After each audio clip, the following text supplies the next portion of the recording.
그렇더라도 저는 무조건 체크카드 사용을 권해드립니다.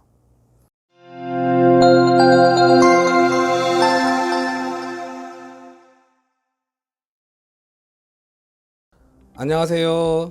노태부 변호사입니다. 개인의 생에 들어가게 되면 개인의 생 진행 중이라는 정보가 한국신용정보원에 등록됩니다.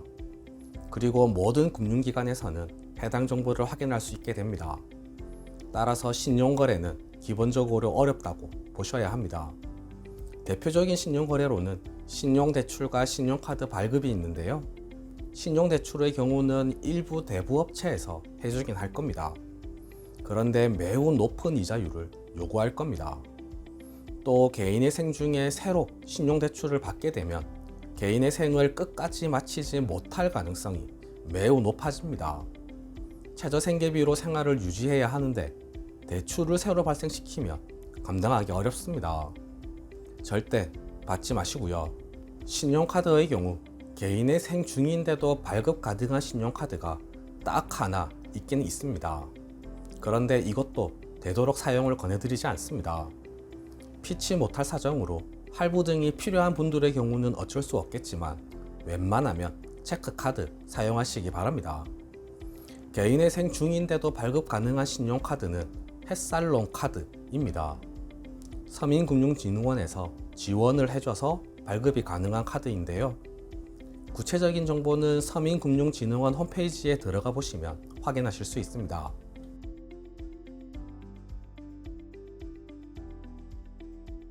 먼저 신청 자격부터 소개해 드리겠습니다.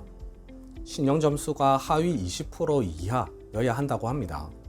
K12 기준 700점, 나이스 기준 749점 이하여야 하고요.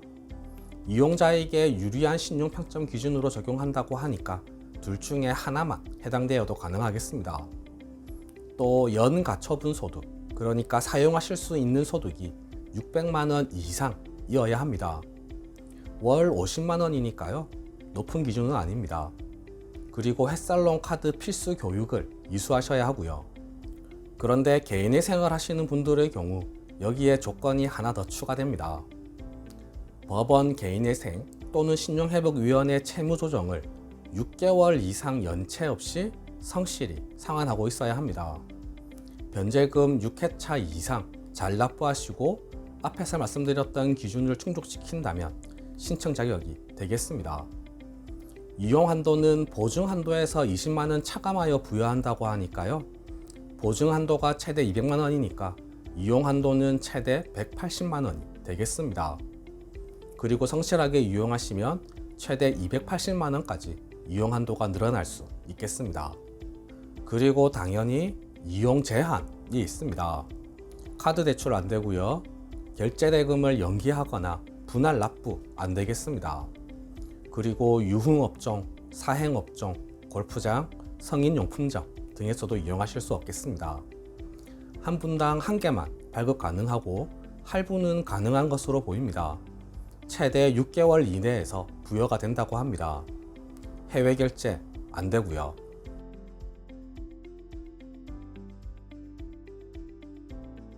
이 햇살론 카드를 발급받을 수 있는 카드사는 롯데, 현대, 국민, 삼성, 신한, 우리, 하나카드입니다. 서민금융진흥원 홈페이지에 가시면 카드사별로 연회비와 혜택까지 확인하실 수 있습니다. 연회비의 경우 롯데카드가 2,000원으로 가장 저렴했고요. 나머지 카드사들은 5,000원 아니면 1만원이었습니다. 이 햇살론 카드를 발급받기 위해서는 서민금융진흥원 앱을 통해서 보증 신청을 먼저 하셔야 하겠습니다. 이 정도가 햇살론 카드에 대한 정보입니다. 개인의 생 중에 발급 가능한 카드를 소개해 드리는 게 과연 적절한가 하고 고민도 했었는데요. 이용 한도에서 확실한 제한이 있기 때문에 괜찮다고 생각해서 소개해 드리게 되었습니다. 그렇더라도 저는 무조건 체크카드 사용을 권해 드립니다. 신용카드는 결국 빚입니다. 개인의 생 진행하실 때는 무조건 새로운 채무를 만들지 않는 것이 가장 현명한 선택이라는 점 다시 한번 강조드립니다. 네, 오늘 준비한 내용은 모두 말씀드렸습니다. 궁금하신 점이 있으시면 댓글에 남겨주시거나 전화주세요. 제가 직접 상담해 드리겠습니다. 이상 노태우 변호사였습니다. 감사합니다.